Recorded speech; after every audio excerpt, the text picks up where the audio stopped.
ഇറങ്ങും യാത്ര.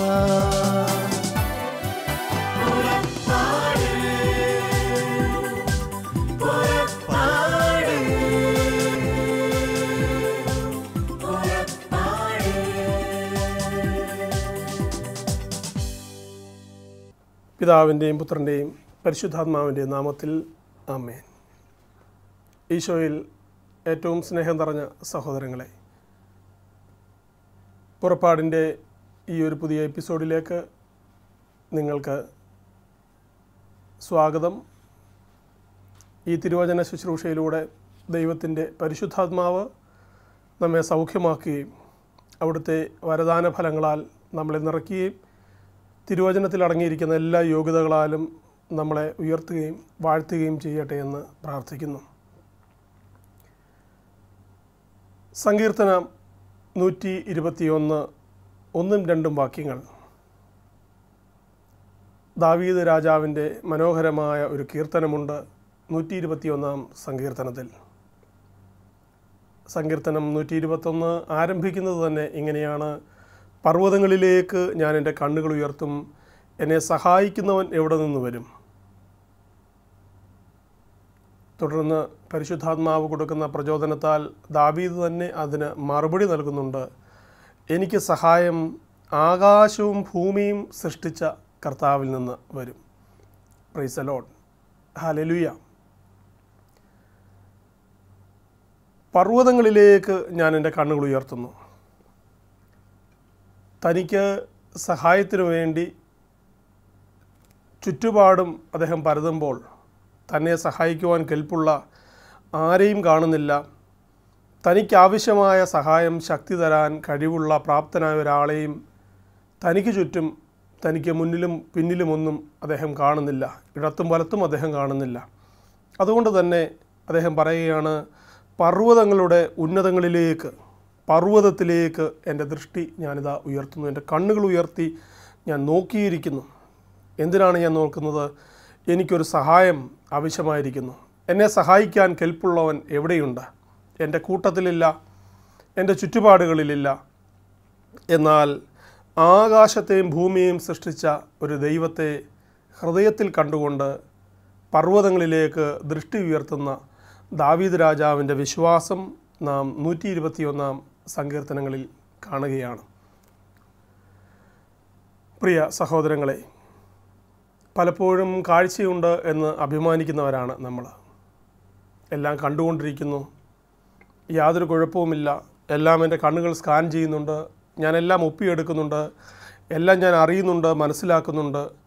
എന്നെപ്പോലെ കാഴ്ചയുള്ളവരും പ്രകാശമുള്ളവരും ഒന്നും ചുറ്റുപാടുകളിലുമില്ല എന്നൊക്കെ നമുക്ക് തന്നെ വിലയിട്ട് ഇരിക്കുന്നവരാണ്. ഒന്ന് ചിന്തിക്കുക, ദാവീദ് നമുക്ക് തരുന്ന ഉപദേശം. ദൈവത്തെ അന്വേഷിക്കുവാൻ, ദൈവത്തെ കുറിച്ചുള്ള ദർശനങ്ങളിലേക്ക് ഇറങ്ങിച്ചെല്ലുമ്പോൾ ദാവീദിന് ദൈവം കൊടുക്കുന്ന വലിയൊരു ബോധ്യം, നീ പർവ്വതങ്ങളിലേക്ക് നിൻ്റെ കണ്ണുകൾ ഉയർത്തണം. അത്രമാത്രം ഉന്നതമായിരിക്കണം നിൻ്റെ വാഞ്ച, നിൻ്റെ ആഗ്രഹം. വിശ്വാസത്തിൽ നമ്മൾ അറിയേണ്ട ഒരു വലിയ കാര്യമാണ്, ദൈവത്തെ തേടുമ്പോൾ ചെറിയ അനുഭവങ്ങളിൽ, ചെറിയ കാര്യങ്ങളിൽ നമ്മൾ ഒതുങ്ങിപ്പോകരുത്. ആഴമായ ദാഹത്തിലും ആഴമായ ദർശനങ്ങളിലുമാണ് നമ്മൾ ദൈവത്തെ അന്വേഷിക്കേണ്ടത്. അതിന് തീരാത്തൊരു വാഞ്ച നമ്മുടെ ഉള്ളിൽ വേണം. ദൈവത്തെക്കുറിച്ച് അറിയുവാൻ, മനസ്സിലാക്കുവാൻ. കണ്ണുകൾ തുറന്നിരിക്കുന്നു എന്ന് പലപ്പോഴും നമ്മൾ അഭിമാനിക്കുന്നുണ്ട്. പക്ഷേ ആ കണ്ണുകൾ പലതും അടഞ്ഞതാണെന്ന് നമ്മെ ദൈവം ഓർമ്മിപ്പിക്കുന്നുണ്ട്, തിരുവചനം ഓർമ്മിപ്പിക്കുന്നുണ്ട്. ഉൽപ്പത്തിയുടെ പുസ്തകം 3-ാം അധ്യായം മുതൽക്ക് തന്നെ കണ്ണുകളെക്കുറിച്ചും മനുഷ്യൻ്റെ ദർശനങ്ങളെയും കാഴ്ചകളെക്കുറിച്ചുമുള്ള ബൈബിളിൻ്റെ കാഴ്ചപ്പാടുകൾ ഉൽപ്പത്തിയുടെ പുസ്തകം 3-ാം അധ്യായത്തിൽ തന്നെ ആരംഭിക്കുകയാണ്. 3-ാം അധ്യായത്തിൻ്റെ 7-ാമത്തെ വാക്യത്തിൽ നമ്മൾ വായിക്കുന്നുണ്ട്, തോട്ടത്തിലെ പഴം നല്ലതാണെന്നും അത് അഭികാമ്യമാണ് എന്നും കണ്ടപ്പോൾ ഹൗവ അത് പറിച്ചെടുത്ത് ഭക്ഷിക്കുന്നു. മാത്രമല്ല, സ്വന്തം ഭർത്താവിന് ആദത്തിന് അത് ഭക്ഷിക്കാൻ കൊടുക്കുന്നു. ഇത് രണ്ടുപേരും അത് കഴിച്ചു കഴിഞ്ഞപ്പോൾ അവർ കണ്ണുകൾ തുറന്നു എന്നാണ് ബൈബിൾ എഴുതി വച്ചിരിക്കുന്നത്. നമ്മളൊക്കെ പലപ്പോഴും കരുതുന്നത് നമ്മുടെ കണ്ണുകൾ തുറന്നിരിക്കുന്നു, നമുക്ക് കാഴ്ചയുണ്ട്, നമ്മൾ കാണുന്നത്, നമ്മൾ കേൾക്കുന്നത്, നമ്മൾ വിളിച്ചു പറയുന്നതെല്ലാം സത്യമാണ്.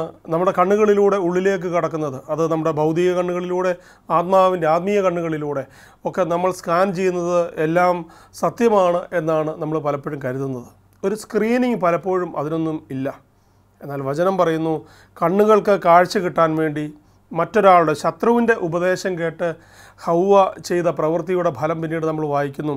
അവർ കണ്ണുകൾ തുറക്കപ്പെട്ടു, പക്ഷേ ആ കണ്ണുകളുടെ തുറവി അവരെ വലിയ നാശത്തിലേക്കും അധപതനത്തിലേക്കുമാണ് നയിച്ചത്. അതിനു മുമ്പ് ദൈവത്തോടൊപ്പം ഉലാത്തിയ മനുഷ്യർ, ദൈവീക അനുഭവത്തിൽ സംജാതമായ ഒരു ജീവിതം നയിച്ചവർ, ദൈവത്തോട് ഇഴുകിച്ചേർന്ന് ജീവിച്ചവർ, ഇതാ ദൈവത്തിൻ്റെ ഭാഷയിൽ പറഞ്ഞാൽ പൊട്ടക്കണ്ണന്മാരെ പോലെ, അന്ധരെ പോലെ അവർ വെളിയിലേക്ക് ഇറങ്ങുകയാണ്. പ്രിയ സഹോദരങ്ങളെ, നമ്മുടെയൊക്കെ ജീവിതത്തിൽ ഈ ഒരു വലിയ ബോധ്യം നമ്മെ ഭരിക്കണം. ദൈവത്തെക്കുറിച്ചുള്ള കാഴ്ചപ്പാടുകളിൽ നാം എത്രമാത്രം തീക്ഷ്ണതയുള്ളവരാണ്. ദൈവത്തെ അറിയാനും ദൈവത്തെ അന്വേഷിക്കാനുമുള്ള നമ്മുടെ കാഴ്ചപ്പാടുകൾ എത്രമാത്രം ഉന്നതമാണ്. സാവൂളിനെക്കുറിച്ച് നമ്മൾ വായിക്കുന്നുണ്ട്. സാവൂൾ പൗലോസായി കൺവേർട്ട് ചെയ്യപ്പെടുന്ന ആ ഘട്ടത്തിൽ അവൻ കുതിരപ്പുറത്ത് യാത്ര ചെയ്യുമ്പോൾ അവന് വലിയൊരു ദർശനമുണ്ടാകുന്നു. അതോടൊപ്പം തന്നെ അവൻ കുതിരപ്പുറത്ത് നിന്ന് അവൻ താഴെ വീഴുന്നു. അപ്പോൾ വലിയ ഒരു ഈ വീഴ്ചയിൽ അവനോട് സംസാരിച്ച ആളോട് അവൻ ചോദിക്കുന്നുണ്ട്, കർത്താവേ അങ്ങ് ആരാണ്? കർത്താവേ അങ്ങ് ആരാണ്? നമ്മുടെയൊക്കെ ജീവിതത്തിൽ വേണ്ട വലിയൊരു കാഴ്ചപ്പാടാണ് പ്രിയ സഹോദരങ്ങളെ. ഇത് നമ്മുടെ പിന്നാലെ നടക്കുന്ന ഒരു ദൈവമുണ്ട്. ആ ദൈവത്തെ അറിയാനും ആ ദൈവത്തെ തിരിച്ചറിയാനുമുള്ള ഒരു വാഞ്ച. ദൈവമേ, നീ എവിടെയാണ്? നിന്നെ കാണാൻ ഞാൻ എത്രമാത്രം, അതാ 121 സങ്കീർത്തനത്തിൽ ദാവീദ് പറയുന്നത്, പർവ്വതങ്ങളിലേക്ക് അത്രമാത്രം എഫേർട്ട് നമ്മൾ എടുക്കണം ദൈവത്തിൻ്റെ സന്നിധിയിൽ. ദൈവത്തെ അറിയാൻ, ദൈവത്തെ അനുഭവിക്കാൻ നമ്മൾ വില കൊടുക്കണം നമ്മുടെ ജീവിതത്തിൽ. ഇല്ലാത്തത്തോളം കാലം നമ്മൾ അന്ധരായി ജീവിച്ച്, അന്ധരായി മരിച്ച്, അന്ധരായി അടക്കപ്പെടുന്നു. എന്ത് മേന്മയാണ് നമ്മുടെ ജീവിതത്തിനുള്ളത്? ദൈവത്തെ കണ്ട കണ്ണുകൾ എന്ന് ചങ്കിൽ കൈവച്ചുകൊണ്ട് എത്ര പേർക്ക് ദൈവത്തെ സാക്ഷ്യപ്പെടുത്തുവാൻ കഴിയും ഈ കാലഘട്ടത്തിൽ? ജീവിതം ഹ്രസ്വമാണ്, ജീവിതം മാധുര്യമേറിയതാണ്. ആ ഹ്രസ്വമായ ജീവിതത്തിൽ ദൈവാനുഭവങ്ങൾ കോർത്തിണക്കിയ നിരവധി അനുഭവങ്ങൾ നമ്മുടെ ജീവിതത്തിൽ വരണം. മൃഗങ്ങളെപ്പോലെ ജീവിക്കാനല്ല ദൈവം മനുഷ്യനായി സൃഷ്ടിച്ചത്. മൃഗങ്ങൾക്ക് കാഴ്ച കൊടുത്തു, കണ്ണുകൾ കൊടുത്തു, എന്നാൽ മനുഷ്യന് കൊടുത്തത് അതേ കണ്ണുകളല്ല. ദൈവത്തെ തിരിച്ചറിയാനും ദൈവത്തെ മനസ്സിലാക്കുവാനുമുള്ള ഈ പർവ്വതങ്ങളിലേക്ക് നോക്കുന്ന ഒരു മനുഷ്യൻ്റെ വാഞ്ച, ഒരു മനുഷ്യൻ്റെ കൊതി, ഒരു മനുഷ്യൻ്റെ ഹാർഡ് വർക്ക്, കഠിനാധ്വാനമെല്ലാം ഞാനും നിങ്ങളുമൊക്കെ ജീവിതത്തിൽ സ്വാംശീകരിക്കണം, നേടിയെടുക്കണം പ്രിയപ്പെട്ടവരെ. ഇതേ അനുഭവം തന്നെ ലൂക്കാ സുവിശേഷത്തിൽ നമ്മൾ വായിക്കുന്നുണ്ട്. ലൂക്കാ സുവിശേഷത്തിൻ്റെ 24-ാം അധ്യായം അതിൻ്റെ 13-ാം വചനത്തിൽ പ്രത്യേകിച്ച് നമ്മൾ കാണുന്നുണ്ട് എമ്മാവൂസിലേക്ക് യാത്ര ചെയ്യുന്ന ശിഷ്യന്മാരെക്കുറിച്ച്. അതിൻ്റെ ഒരു 16-ാമത്തെ വാക്യത്തിലേക്കൊക്കെ, ലൂക്കാ 23:16 വരുമ്പോൾ ഇതുതന്നെയാണ് നമ്മൾ വായിക്കുന്നത്. തങ്ങളോടൊപ്പം യാത്ര ചെയ്യുന്ന ഒരുവനുണ്ട്, എന്നാൽ അവനെ തിരിച്ചറിയാൻ കഴിയാത്ത വിധം അവരുടെ കണ്ണുകൾ മൂടപ്പെട്ടിരിക്കുന്നുവെന്ന് അടിവരയിട്ടതുപോലെ വചനം പറയുകയാണ് ലൂക്കാ 24:16. തങ്ങളോടൊപ്പം യാത്ര ചെയ്യുന്നവനെ തിരിച്ചറിയാൻ കഴിയാത്ത വിധം ആ എമ്മാവൂസിലേക്ക് നടന്നുപോയ 2 പേരുടെയും കണ്ണുകൾ മൂടപ്പെട്ടിരുന്നുവെന്ന് വചനം നമ്മെ ഓർമ്മിപ്പിക്കുകയാണ്. അതുകൊണ്ട് സ്നേഹമുള്ളവരെ, ദൈവം നമുക്ക് തന്ന കാഴ്ച, അത് കണ്ണുകൾക്ക് ദൈവം നമ്മുടെ മുഖത്ത് വെച്ചിരിക്കുന്ന കണ്ണുകൾ, ആ കണ്ണുകളിലൂടെ നാം നേടിയെടുക്കുന്നത് നമ്മുടെ ആത്മാവിലേക്ക് അയച്ചു കൊടുക്കണം. വലിയ ദർശനങ്ങളിലേക്ക് ആത്മാവിൻ്റെ നയനങ്ങളെ നാം ക്ഷണിക്കണം. അതുകൊണ്ട് ചുറ്റുപാട് നടക്കുന്നതിൽ നമുക്ക് ആവശ്യമായത് മാത്രം നാം സ്വീകരിക്കുക. ചിലതിൻ്റെയൊക്കെ മുൻപിൽ നമ്മുടെ കണ്ണുകൾ അടയ്ക്കണം. എന്നാൽ ദൈവത്തിന് വേണ്ടിയുള്ള വാഞ്ചയ്ക്ക് വേണ്ടി ദാവീദ് പ്രാർത്ഥിച്ചതുപോലെ പർവ്വതങ്ങളിലേക്ക് ദൃഷ്ടി ഉയർത്തുന്ന ആ ഒരു കഠിനാധ്വാനം മനുഷ്യനിൽ നിന്ന് വരണം. ദൈവമേ, നീ ആരാണ്? ദൈവമേ, നീ എവിടെയാണ്? ദൈവമേ, നിന്നെ പുൽകാൻ ഞാൻ എന്ത് ചെയ്യണമെന്ന് നമ്മുടെയൊക്കെ എളിയ ജീവിതത്തിൽ ഓരോ തവണയും നാം ചോദിക്കണം. അതുകൊണ്ടാണ് പറയാം, നാം ദാർശനികരായിട്ട് മാറണം. ഈ കാലഘട്ടത്തിൻ്റെ ദാർശനികരാണ് ഞാനും നിങ്ങളുമൊക്കെ. ഈ കാലഘട്ടത്തിൽ ദൈവത്തെ കണ്ട് അത് മറ്റുള്ളവർക്ക് എക്സ്പ്ലെയിൻ ചെയ്തു കൊടുക്കാൻ ദൈവം നമ്മളെ ഓരോരോ കൊച്ചു കൊച്ചു സ്ഥലങ്ങളിൽ ആക്കിയിരിക്കുകയാണ്. ആ സ്ഥലങ്ങളിലെ പ്രവാചകന്മാരായി ഞാനും നിങ്ങളുമൊക്കെ മാറണം. ദൈവത്തെ കണ്ട കണ്ണുകളാണ് ഇത് എന്ന് മറ്റുള്ളവർ നമ്മുടെ കണ്ണുകളെ നോക്കി സാക്ഷ്യപ്പെടുത്താൻ ഇടവരണം. അവിടെയാണ് നമ്മുടെ ക്രിസ്തീയതയുടെ വില കിടക്കുന്നത്. അവിടെയാണ് നമ്മുടെ ക്രിസ്തീയ ജീവിതത്തിൻ്റെ മഹത്വം അടങ്ങിയിരിക്കുന്നത്. അത് നാം മറന്നു പോകരുത്. 3.5 വർഷം തന്നോടൊപ്പം ഈശോ ഒരുപാട് പേരെ ചേർത്ത് പിടിക്കുന്നുണ്ട്. 12 ശിഷ്യന്മാരെ ചേർത്ത് പിടിച്ചു. അതിൽ തന്നെ 3 പേരെ, പത്രോസ്, യാക്കോബ്, യോഹന്നാൻ, അവരെ മാറോടണച്ച് പിടിച്ചു. തൻ്റെ ജീവിതത്തിൻ്റെ ഈ പരസ്യ ശുശ്രൂഷയുടെ ഓരോ അതുല്യ മുഹൂർത്തങ്ങളിലും ഈ 3 പേരെ ഒഴിവാക്കാതെ എപ്പോഴും അവരെ കൂടെ കൂട്ടിയിരുന്നു. അതുപോലെ തന്നെ 12 അപ്പസ്തോലന്മാരെ, അതിനുശേഷം ഒരുപാട് ശിഷ്യന്മാരെ ബൈബിളിൽ തന്നെ പറയുന്നുണ്ട്, 72 പേരെ അയക്കുന്നു. അങ്ങനെ 100 കണക്കിന് ഡയറക്റ്റ് ആൻഡ് ഇൻഡയറക്റ്റ് ഡിസൈപ്പിൾസ് ഈശോയ്ക്കുണ്ടായിരുന്നു. അവരൊക്കെ ആ കാലഘട്ടത്തിൽ കർത്താവിന് വേണ്ടി കർത്താവിൽ നിന്ന് കേട്ടത്, ഇന്നത്തെ പോലെ നവമാധ്യമങ്ങൾ ഒന്നും ആ കാലഘട്ടത്തിൽ ഇല്ലല്ലോ. അതുകൊണ്ട് തന്നെ അവർ കേട്ടത് മുഴുവൻ ആ ചൂടോടുകൂടെ കർത്താവിൻ്റെ മുഖത്ത് നിന്നും കർത്താവിൻ്റെ അധരങ്ങളിൽ നിന്നും ശ്രവിച്ചതൊക്കെ അതേ തീഷ്ണതയോടുകൂടെ അതേ ആത്മാവിൻ്റെ മഹത്വത്തോടുകൂടെ അവരുടെ ഗ്രാമങ്ങളിൽ പോയി പങ്കുവെക്കുകയും അനേകരെ വിശ്വാസത്തിലേക്ക് കൊണ്ടുവരികയും ചെയ്തിട്ടുണ്ട്. വചനത്തിൽ നമ്മൾ മനസ്സിലാക്കുന്നുണ്ട്, രഹസ്യ ശുശ്രൂഷകർ അല്ലെങ്കിൽ രഹസ്യ ശിഷ്യന്മാർ ഈശോയ്ക്കുണ്ടായിരുന്നു ധാരാളം പേര്. ആ കാലഘട്ടത്തിൽ യഹൂദരോടുമൊക്കെ സംവാദിച്ചുകൊണ്ട് രാത്രിയുടെ യാമങ്ങളിൽ ഒരുപാട് കുടുംബങ്ങളിൽ പോയി സുവിശേഷം പറഞ്ഞവരെക്കുറിച്ചൊക്കെ ദൈവശാസ്ത്രജ്ഞന്മാർ വിവരിക്കുന്നുണ്ട്, ബൈബിളിന് പുറത്ത് വിവരിക്കുന്നുണ്ട്. പ്രിയ സഹോദരങ്ങളെ, അപ്രകാരം ഈശോയുടെ ശിഷ്യഗണത്തിൽപ്പെട്ട 2 പേരെക്കുറിച്ച് ലൂക്കാ സുവിശേഷം 24-ാം അധ്യായം 13 മുതലുള്ള വചനങ്ങളിൽ അവരെ എടുത്തു പറയുകയാണ്. ഞാൻ ഓർക്കാറുണ്ട്, എന്തിനാണ് ഈ അറിയപ്പെടാത്ത അല്ലെങ്കിൽ ഈ 12 പേരിലും ഈ 3 പേരിലും ഒന്നും പെടാത്ത ഈ ആളുകളെ ലൂക്ക കൊണ്ടുവന്ന് അവസാനം ഈശോയുടെ ഉയർപ്പിൻ്റെ ദിവസങ്ങളിലാണ്, അതേ ഈശോ ക്രിസ്തു ഉയർത്തെഴുന്നേറ്റ അതേ ദിവസം ഈ 2 പേരെ എന്തിനാണ് ബൈബിളിലേക്ക് വലിച്ചഴിച്ചതെന്ന് പലതവണ ഞാൻ സംശയത്തോടെ അല്ലെങ്കിൽ ഉത്തരം കിട്ടാതെ ഞാൻ ബൈബിൾ പ്രാർത്ഥനയോടുകൂടെ വായിച്ചിട്ടുണ്ട്. പരിശുദ്ധാത്മാവ് എനിക്ക് തന്ന ഒരു ബോധ്യമാണ് ഞാൻ നിങ്ങളോട് പങ്കുവയ്ക്കുന്നത്. എന്തുകൊണ്ട് ഇവർ പ്രാധാന്യം കുറഞ്ഞവരായിട്ടും അല്ലെങ്കിൽ ഇവരെക്കാൾ പ്രധാനപ്പെട്ട ആളുകൾ ശിഷ്യന്മാരുടെ ഗണത്തിലും അപ്പോസ്തലന്മാരുടെ ഗണത്തിലും ഉണ്ടായിട്ടും എന്തുകൊണ്ട് ലൂക്ക ഇവരെ തൻ്റെ സുവിശേഷത്തിൻ്റെ അവസാന താളുകളിൽ 24-ാം അധ്യായത്തിൽ ഇവരുടെ പേരുകൾ പങ്കുവച്ചു നമ്മളോട്? എന്തുകൊണ്ട് ഇവരെക്കുറിച്ച് എഴുതി വച്ചിരിക്കുന്നു?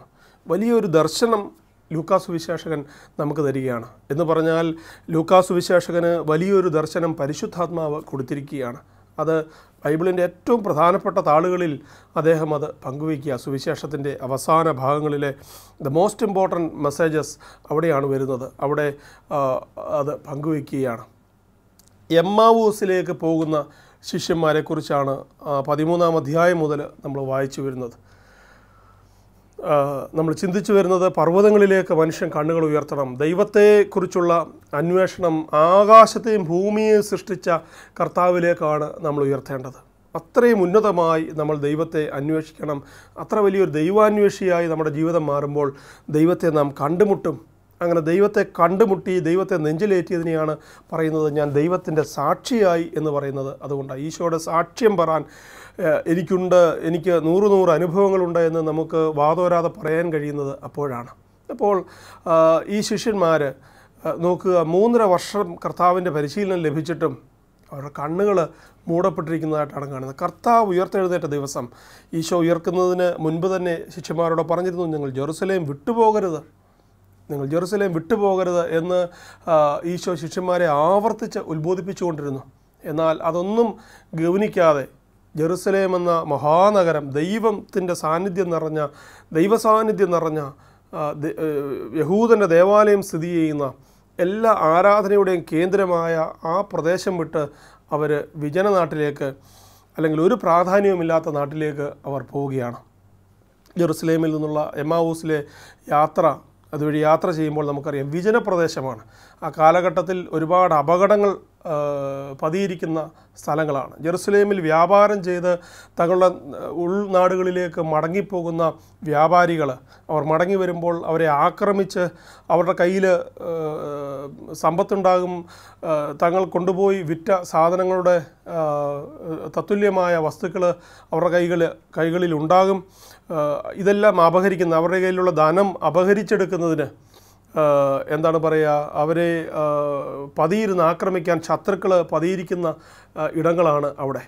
ഈ ശിഷ്യന്മാരിതൊന്നും ചിന്തിക്കാതെ, കർത്താവിൻ്റെ വാക്കിന് യാതൊരു വിലയും കൊടുക്കാതെ അവർ എമ്മാവൂസിലേക്ക് പോവുകയാണ്. അങ്ങനെ എമ്മാവൂസിലേക്കുള്ള യാത്രയുടെ മധ്യത്തിൽ മൂന്നാമത് ഒരാൾ അവരുടെ അടുക്കലേക്ക് എത്തിച്ചേരുകയാണ്. അവർ ഒരുമിച്ച് അങ്ങനെ 2 പേരുടെ യാത്ര തുടങ്ങുന്നു. എന്നാൽ പാതി വഴിയിൽ വെച്ച് അത് 3 പേരുടെ യാത്രയായി രൂപാന്തരപ്പെടുന്നു. അപ്പോൾ 2 പേർ തമ്മിൽ നല്ല തർക്കത്തിലാണ്. മൂന്നാമത് വന്ന ആൾ 2 പേരോടും ചോദിക്കുന്നുണ്ട്, എന്തിനെക്കുറിച്ചാണ് നിങ്ങൾ തർക്കിക്കുന്നത്? ഇപ്പോൾ 2 പേരും പറയുന്നുണ്ട്, ക്ലെയോപ്പാസ് എന്നാണ് ഒരാളുടെ പേരിട്ടിരിക്കുന്നത്, രണ്ടാമത്തെ ആളുടെ പേര് പോലും ലൂക്കാ സുവിശേഷകൻ പറഞ്ഞിട്ടില്ല. ദൈവശാസ്ത്രജ്ഞന്മാർ അതിനും കൊടുക്കുന്ന ഒരു നിർവചനം, ഒരുപക്ഷെ അത് ലൂക്ക മനഃപൂർവ്വം പറയാത്തതായിരിക്കാം. രണ്ടാമത്തെ ആളുടെ പേര് എന്താണെന്നറിയാമോ? കാരണം രണ്ടാമത്തെ ആൾ ഞാനോ നിങ്ങളോ ആകാം. നമ്മളുടെ പേരുകൾ ചേർത്ത് പിടിച്ചാണ് ക്ലെയോപ്പാസിൻ്റെ കൂടെ ഇവിടെ നമ്മൾ വായിക്കേണ്ടത്. കാരണം എത്രയോ തവണ നമ്മൾ ദൈവത്തെ അനുഭവിച്ചറിഞ്ഞു, എത്രയോ ദിവ്യ അനുഭവങ്ങൾ നമ്മുടെ ജീവിതത്തിൽ കിട്ടി. കണ്ണുകൾക്ക് വിശ്വസിക്കാനാകാത്ത വിധം എത്ര വലിയ വിസ്മയാവഹമായ കാര്യങ്ങൾ ദൈവം നമ്മുടെ മധ്യത്തിൽ ചെയ്തു. പിന്നെയും ഒരു ചെറിയ കാറ്റും കോളുമൊക്കെ വരുമ്പോൾ നമ്മൾ ദൈവത്തിൽ നിന്ന് അകന്നു പോവുക, തണുത്തുറഞ്ഞു പോവുക, ദൈവനിഷേധികളായിട്ട് തീരുക, ദൈവം പറഞ്ഞത് പ്രവർത്തിക്കാതിരിക്കുക, ഇങ്ങനെയൊക്കെ നമ്മൾ വിലകെട്ടവരായിട്ട് ജീവിതത്തെ ചുരുക്കി കളയുന്നുണ്ട്. അപ്പോൾ ഇതേ അനുഭവം കർത്താവിൻ്റെ കൂടെ നടന്ന ഈ മക്കൾക്ക്, ഈ ശിഷ്യന്മാർക്ക് ഉണ്ടാവുകയാണ്. അതുകൊണ്ട് തന്നെ ക്ലെയോപ്പാസിനോടൊപ്പം നമ്മളുടെ പേരുകൾ ചേർത്ത് നമ്മൾ വായിക്കുന്നത് നല്ലതാണ്. ഇവിടെ കർത്താവിന് മറന്ന്, കർത്താവിന് എതിരായി എപ്പോഴൊക്കെ നമ്മുടെ ജീവിതത്തിൽ യാത്രകൾ തുടരുന്നോ, അത് നമ്മൾ സോഷ്യൽ മീഡിയയിൽ അഡിക്റ്റ് ആകുമ്പോഴോ, വെള്ളമടിച്ച് മദ്യപാനത്തിന് നമ്മൾ അടിമപ്പെട്ട് കഴിയുമ്പോഴോ, അല്ലെങ്കിൽ ലോകത്തിൻ്റെ സുഖങ്ങൾക്ക് പിന്നാലെ നമ്മൾ യാത്ര ചെയ്യുമ്പോഴോ, ധനത്തിനും മറ്റ് വ്യാപാരങ്ങൾക്കും വേണ്ടി മാത്രം നമ്മൾ ജീവിക്കുമ്പോഴും ഒക്കെ നമ്മൾ ഓർക്കണം, ജെറുസലേമിന് മുഖം തിരിച്ചാണ് നമ്മുടെ നടത്തം. ദൈവത്തെയും ദൈവവചനത്തെയും ധിക്കരിച്ച് അതിനെ മറന്ന് അതിനെ അവഗണിച്ചുകൊണ്ട് അടഞ്ഞ കണ്ണുകളുമായി നമ്മൾ നമ്മുടെ യാത്രയുടെ ഏതോ ഒരു അപ്രാധാന്യമായ ഭാഗത്തൂടെ യാത്ര തുടരുകയാണ് എന്ന് മറന്നു പോകരുത്. ഇങ്ങനെ യാത്ര ചെയ്യുമ്പോൾ അവർക്കിടയിൽ ഇടപെടുന്ന ഈ മൂന്നാമത്തെ ആൾ അവരോട് ആവർത്തിച്ച് ചോദിക്കുന്നുണ്ട്. അപ്പോൾ ഇതൊന്നും നീ അറിഞ്ഞില്ലേ എന്ന് പറഞ്ഞുകൊണ്ട് നസറേയനായ യേശുവിനെക്കുറിച്ച് തന്നെ എന്നവർ പറയുന്നുണ്ട്. അവൻ വാക്കിലും പ്രവൃത്തിയിലും ശക്തനായ ഒരു പ്രവാചകനായിരുന്നു. നോക്കി, യേശുവിനെക്കുറിച്ച്, യേശുവിനോട് തന്നെയുള്ള അവരുടെ സാക്ഷ്യം നോക്കിക്കേ. ഇത്ര നാളും, ഒരുപക്ഷെ 3-3.5 വർഷത്തോളം തന്നെ അവർ ഈശോടൊപ്പം ഉണ്ടാകാം. ഇത്ര നാളും കർത്താവിൻ്റെ കൂടെ നടന്ന മക്കൾ, കർത്താവിനെ നേരിട്ട് കണ്ടവർ, അവൻ്റെ വചനം കേട്ടവർ, അവൻ കൊടുത്ത സൗഖ്യം അനുഭവിച്ചവർ, അവൻ്റെ വിടുതൽ ശുശ്രൂഷകളൊക്കെ പങ്കെടുത്തവർ, ഇത്രയും മനോഹരമായ ദിവ്യാനുഭവങ്ങൾ ഉണ്ടായിട്ടും ഏറ്റവും വലിയ തെറ്റ്, അവർ ജെറുസലേമിന് മുഖംതിരിച്ച് ദൈവത്തിന് മുഖംതിരിഞ്ഞ് നടക്കുന്നു. രണ്ടാമത്തത്, തങ്ങളുടെ കൂടെ നടക്കുന്ന ആളെ തിരിച്ചറിയാൻ കഴിയാത്ത വിധം കണ്ണുകൾ മൂടപ്പെട്ടവർ. മൂന്നാമത്തത്, അവരുടെ ഫോൾട്ട് ബൈബിള് തന്നെ പറയുകയാണ്, ലൂക്കാ സുവിശേഷം വരച്ച് കാണിക്കുകയാണ്, യേശുവിനെ അവൻ ദൈവപുത്രനാണ് എന്ന് അറിയേണ്ട വ്യക്തികൾ, എന്ന് സാക്ഷ്യം കൊടുക്കേണ്ട വ്യക്തികൾ പറയുകയാണ്, അവനൊരു ശക്തനായ പ്രവാചകൻ. ഒരു പ്രവാചകൻ, ഒരു പ്രോഫറ്റിന് മുകളിലേക്ക് കർത്താവിൻ്റെ വില കാണാൻ, ഈശോയെ മനസ്സിലാക്കാൻ കഴിയാത്ത വിധം അവർ വില കുറഞ്ഞു പോയി എന്നാണ് നമ്മൾ മനസ്സിലാക്കേണ്ടത്. യേശു ഒരു പ്രവാചകനാണോ? യേശു പ്രവാചകന്മാരുടെ ദൈവമല്ലേ?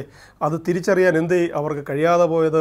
വചനം തന്നെ അത് പറയുന്നുണ്ട്. അവരുടെ കണ്ണുകൾ ഉയർന്നിരുന്നില്ല, അവരുടെ കണ്ണുകൾ മൂടപ്പെട്ടിരുന്നു. നമുക്കൊക്കെ സംഭവിക്കുന്ന ജീവിതത്തിലെ ഒരു പ്രശ്നമാണ് ഇത്. പലപ്പോഴും വിശ്വാസത്തിൽ ഉയരുകയും ഉണരുകയും ചെയ്യേണ്ട സമയത്ത് ദൈവത്തെ അറിയാത്ത മക്കളുടെയും അവിശ്വാസികളുടെയും ഇടയിൽ സാക്ഷ്യപ്പെടുത്തേണ്ട സമയത്ത് നമുക്ക് ദൈവത്തെക്കുറിച്ച് പങ്കുവെക്കാൻ നമുക്ക് വാക്കുകളില്ല. ദൈവം ആരാണെന്ന് പറഞ്ഞു കൊടുക്കാൻ കഴിയുന്നില്ല. കാരണം കണ്ണുകൾ മൂടപ്പെട്ടിരിക്കുന്നു. ലോകം നമ്മുടെ കണ്ണുകളെ മൂടിയിരിക്കുന്നു.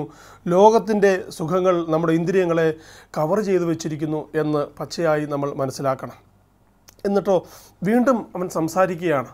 അപ്പോൾ അവർ വീണ്ടും അവനോട് ഇൻട്രാക്ട് ചെയ്യുകയാണ്. അവരോട് ഈശോയോട് ഈ രണ്ടുപേരും പറയുന്നുണ്ട്, ഇവനാണ് ഇസ്രായേലിനെ അതിൻ്റെ എല്ലാ പൂർണ്ണതയിലും മോചിപ്പിക്കുന്നവൻ എന്ന് ഞങ്ങൾ വിചാരിച്ചിരുന്നു. നോക്കി, അവരുടെ അടുത്ത ഫോൾട്ടാണ്, അവരുടെ അടുത്ത വിശ്വാസരാഹിത്യമാണ് പറയുന്നത്. ഈ നസറേയനായ യേശു അവനൊരു പ്രവാചകനായിട്ട് മാത്രമേ അവർ കാണുന്നുള്ളൂ.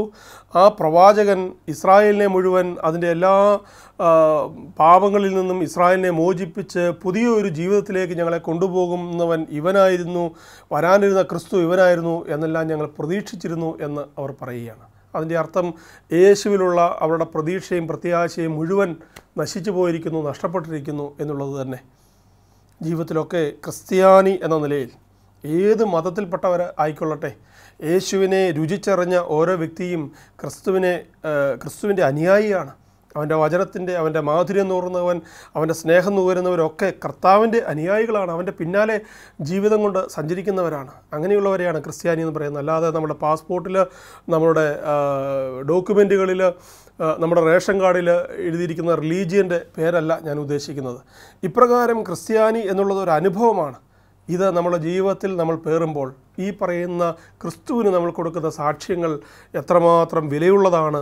പർവ്വതങ്ങളിലേക്ക് സങ്കീർത്തകരെ പോലെ 121 സങ്കീർത്തനം പോലെ പർവ്വതങ്ങളിലേക്ക് കണ്ണുകൾ ഉയർത്തി കർത്താവിന് സാക്ഷ്യം കൊടുക്കുന്ന എത്ര മക്കൾ നമ്മുടെ ഇടയിലുണ്ട് എന്ന് ചിന്തിക്കണം. യേശു ഒരു പ്രവാചകനായി, അല്ലെങ്കിൽ യേശു ദൈവപുത്രൻ എന്നതിന് താഴെ പോയിരിക്കുന്നു. യേശു ഈ ലോകത്തെ മോചിപ്പിക്കുന്ന വിമോചകനാണ് എന്ന ചിന്ത, എന്ന പ്രത്യാശ അവർക്ക് നഷ്ടപ്പെട്ടിരിക്കുന്നു. അപ്പോൾ വീണ്ടും അതിശക്തമായി ഈ മൂന്നാമത്തെ ആൾ രണ്ടു പേർക്കുമിടയിൽ ഇടപെടുകയാണ്. അവരെ പരിഹസിക്കുന്നുണ്ട്. ഹൃദയം മന്ദീഭവിച്ചവരെ, മോശ തുടങ്ങി പ്രവാചകന്മാർ മുഴുവൻ വിവരിച്ചിരിക്കുന്ന കാര്യങ്ങൾ ഇവരെ, ഈ ഹൃദയം മന്ദീഭവിച്ചു പോയവരെ ഈശോ എക്സ്പ്ലെയിൻ ചെയ്ത് കൊടുക്കുകയാണ്. അത് മുഴുവൻ സ്ക്രിപ്റ്റേഴ്സ് അവർക്ക് വിശദീകരിച്ച് കൊടുക്കുകയാണ്. അങ്ങനെ ഈ വചനങ്ങൾ മുഴുവൻ അവർ കേട്ടു. അവർ കേട്ടുകൊണ്ട് യാത്ര ചെയ്യുകയാണ്, യാത്ര തുടരുകയാണ്. അവരിങ്ങും നിൽക്കുന്നില്ല. ഒരു യാത്രയുടെ മധ്യത്തിലാണ്. വിജനമായ പ്രദേശമാണ്. നേരം വൈകി വരുന്നതുകൊണ്ട് യാത്രയുടെ വേഗം കൂടുന്നുണ്ട്. കാരണം അവിടെയെങ്കിലും തങ്ങാൻ പറ്റിയ സ്ഥലങ്ങളല്ല. അപകടങ്ങൾ ചുറ്റുപാടുകളും പതിയിരിക്കുന്നുണ്ട്. ഒരുപക്ഷെ ഇറങ്ങിപ്പുറപ്പെട്ടപ്പോൾ മനസ്സിലൊരു ഭാരം, ഒരു ഭയം അവർക്ക് ഉണ്ടായിക്കാണാം. ഒരു ഉൾവിളി എവിടെ നിന്ന് ഉണ്ടായിക്കാണാം.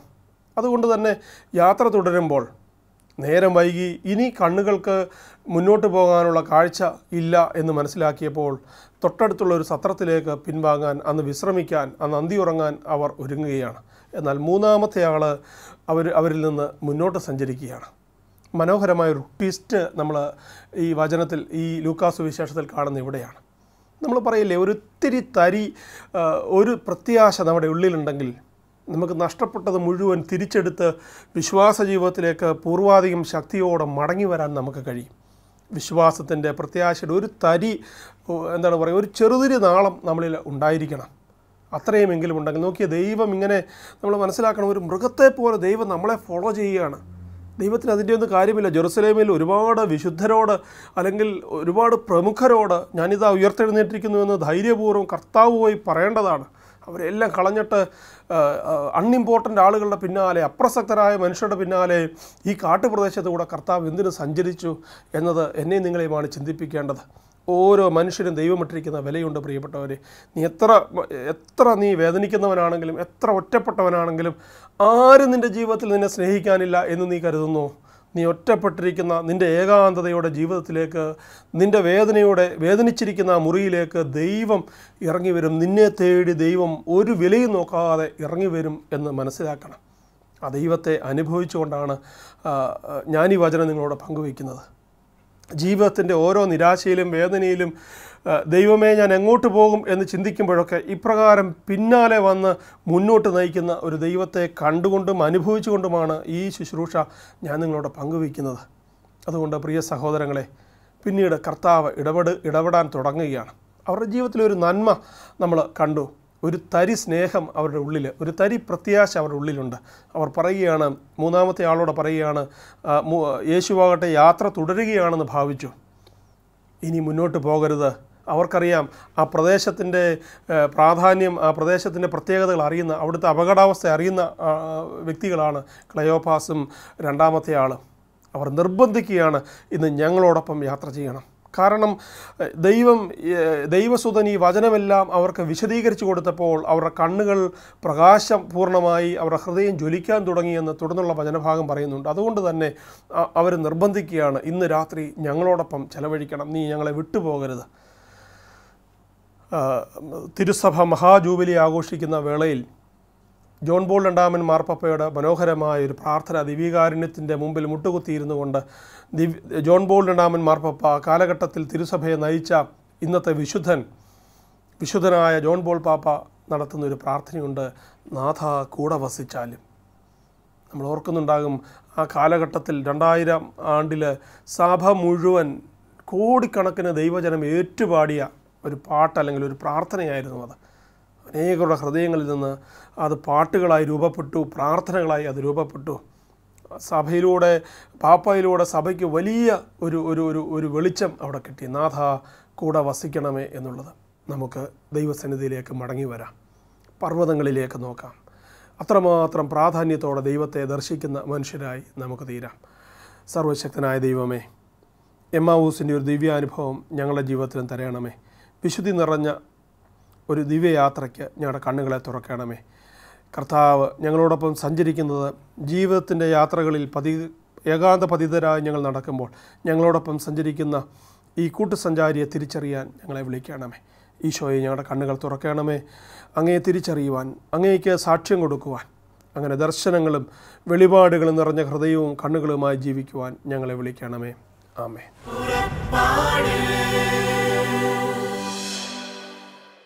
ഈ പ്രോഗ്രാമിനെ കുറിച്ചുള്ള നിങ്ങളുടെ വിലയേറിയ അഭിപ്രായങ്ങളും നിർദ്ദേശങ്ങളും ഇമെയിലിലൂടെ ഞങ്ങളെ അറിയിക്കുക. purappadu.uae@gmail.com.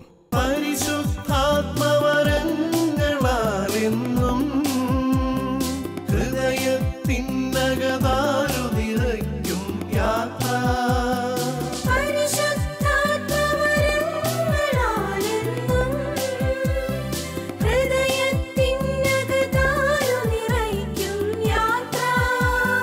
മേഘത്തണലായി അഗ്നിനാ